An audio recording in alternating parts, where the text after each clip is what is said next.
Book of Heaven, Volume 1, Part 8. Now, while seeing Jesus or the priest celebrating the divine sacrifice, Jesus would make me understand that in the Mass, there is the whole depth of our sacrosanct religion.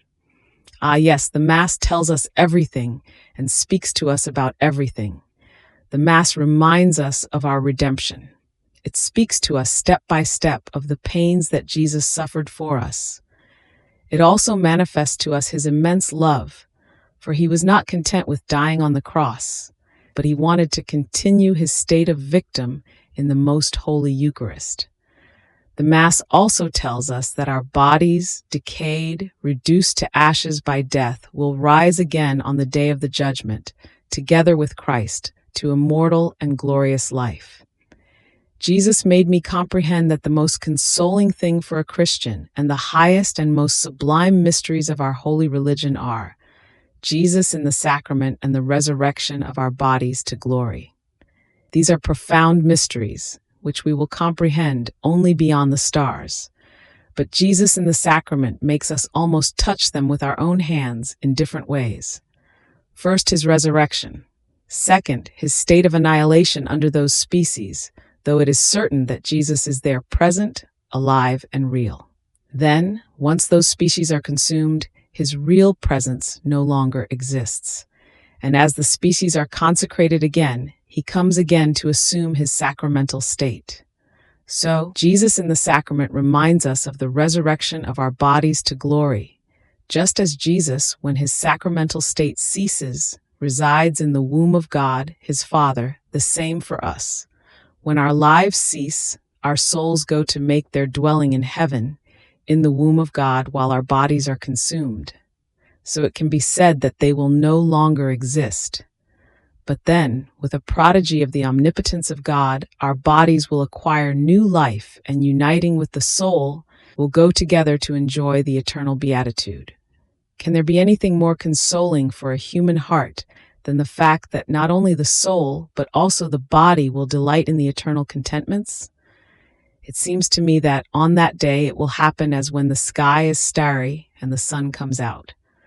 What happens? The sun, with its immense light, absorbs the stars and makes them disappear. Yet the stars exist. The sun is God, and all the blessed souls are stars. God, with his immense light, will absorb us all into himself, in such a way that we will exist in God and will swim in the immense sea of God. Oh, how many things Jesus in the sacrament tells us, but who can say them all? Truly, I would be too long. If the Lord allows it, I will reserve saying something else on other occasions.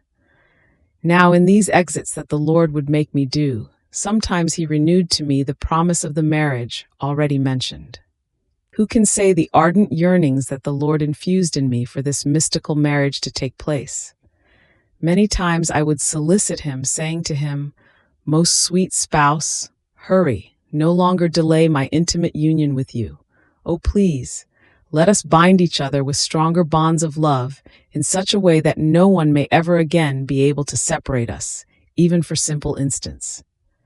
And Jesus would correct me now about one thing, now about another.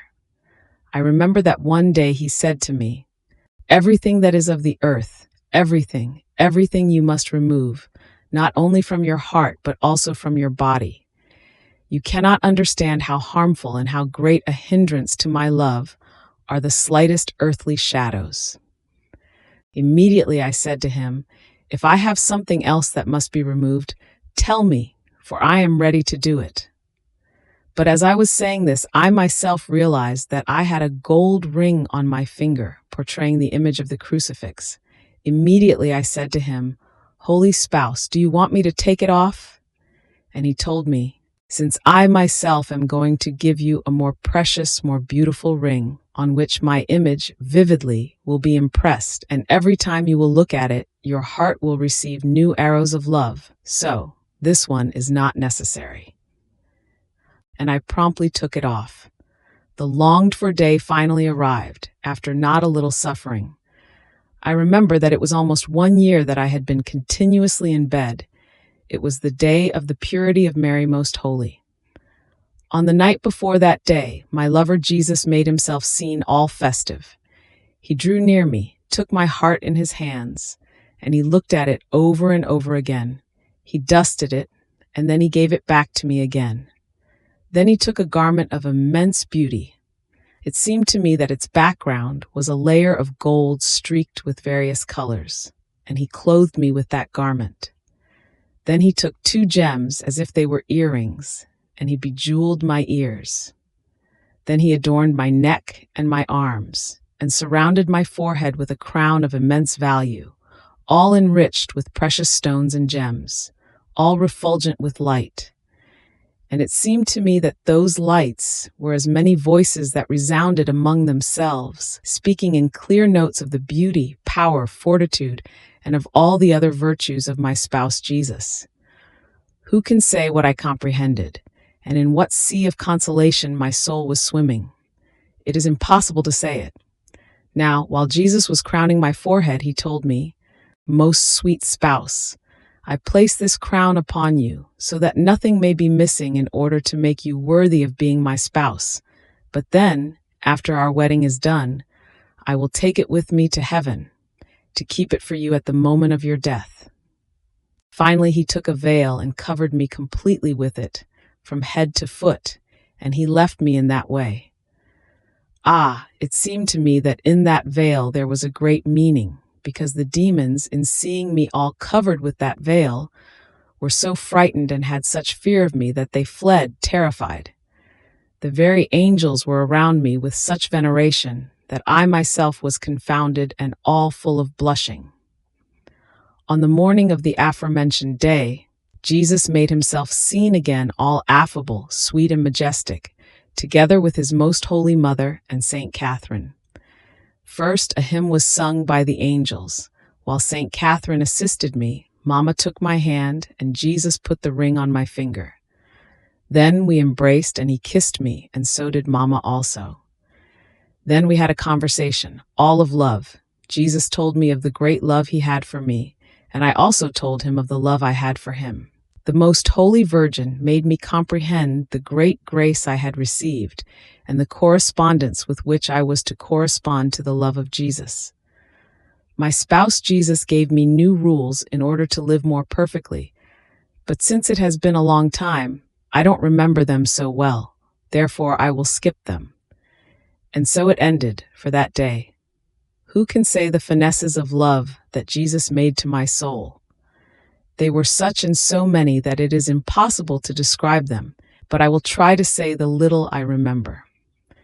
Sometimes, carrying me with him, he would take me to paradise, and there I could listen to the canticles of the blessed, and I could see the divinity, the different choirs of angels, the orders of the saints, all immersed in the divinity of God, absorbed, identified with it. It seemed to me that there were many lights around the throne, as if they were more brilliant than the sun. And these lights displayed in clear notes all the virtues and the attributes of God. The blessed, by reflecting themselves in one of these lights, remained enraptured, in such a way that they could not arrive at penetrating the whole immensity of that light. Therefore, they would move to a second light, without understanding all the depth of the first one. So the blessed in heaven cannot comprehend God perfectly, because the immensity, the greatness, the sanctity of God is such that a created mind cannot comprehend an uncreated being. Now, it seemed to me that by reflecting themselves in these lights, the blessed would come to participate in the virtues of these lights. So, in heaven, the soul resembles God, with this difference: God is that immense sun, while the soul is a little sun. But who can say all that can be understood in that blessed dwelling? While the soul is in this prison of the body, it is impossible. While one can feel something in the mind, the lips do not find the terms to be able to express it. It seems to me that it is like a child who begins to babble. He would like to say so many things, but in the end he remains without being able to say even one clear word. Therefore, I stop here, without going any further. I will only say that sometimes, while finding myself in that blessed fatherland, I would be strolling together with Jesus in the midst of the choirs of angels and the saints. And since I was newly espoused, all the blessed would unite together to participate in the joys of our marriage. It seemed to me that they would forget their own contentments to occupy themselves with our own. And sometimes Jesus would show me to the saints, saying to them, "See this soul, she is a triumph of my love. My love has surpassed everything in her." Other times, then, he would have me put myself at the place that was destined for me. And he would say to me, "Here is your place. No one can take it away from you." And at times I would reach the point of believing that I would no longer have to come back to earth.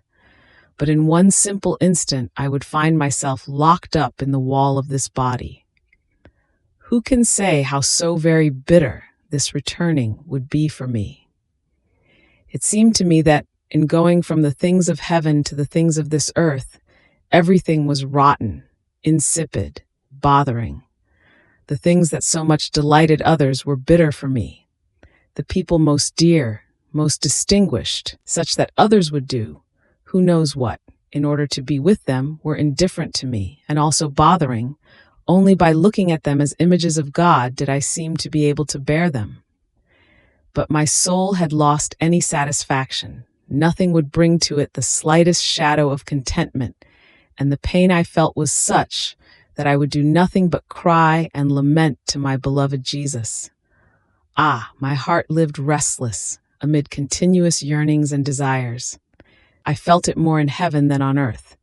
I felt in my interior something that consumed me continuously, so bitter and painful it was for me having to continue to live. But the obedience almost put a brake on these pains of mine, commanding me in an absolute way not to desire to die, and that only then was I to die, when the confessor would give me the obedience.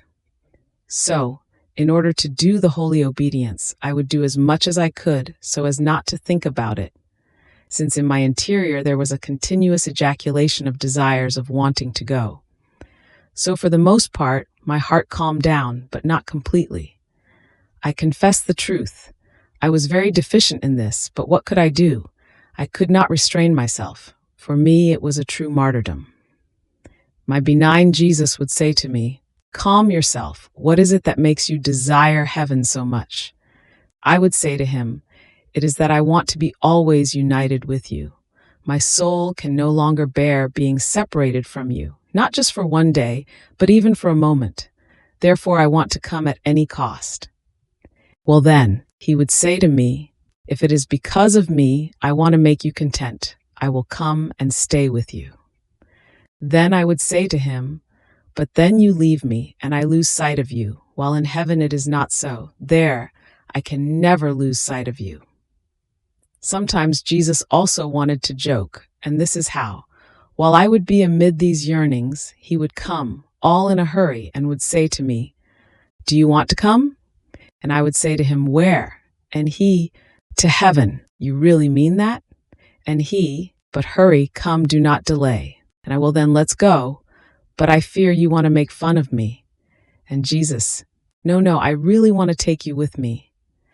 And while he would say this, I would feel my soul go out of the body, and together with Jesus, I would set off for heaven. Oh, how happy I would be then, thinking that I had to leave the earth. Life seemed to be asleep to me, and suffering seemed so very little. As we would reach a high point of heaven, I would hear the singing that the blessed were doing. I would solicit Jesus to introduce me quickly into that blessed dwelling. But Jesus would begin to slow down. In my interior, I would start to suspect that it wasn't true. Who knows, I would say, if this is not a joke that he has played on me. Every now and then I would say to him, "My Jesus, darling, hurry up." And he would say to me, "Wait a little longer. Let us go down to the earth again. See, out there is a sinner who is about to be lost. Let us go. Who knows, he might convert. Let us pray together to the Eternal Father, that he may use mercy on him. Don't you want him to be saved?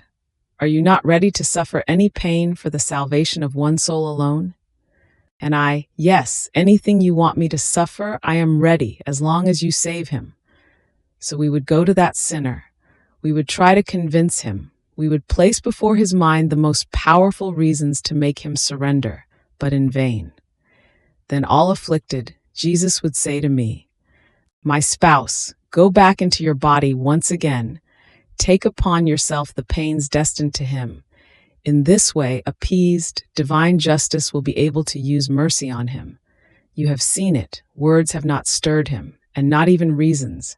There is nothing left but pains, which are the most powerful means in order to satisfy justice and to make the sinner surrender."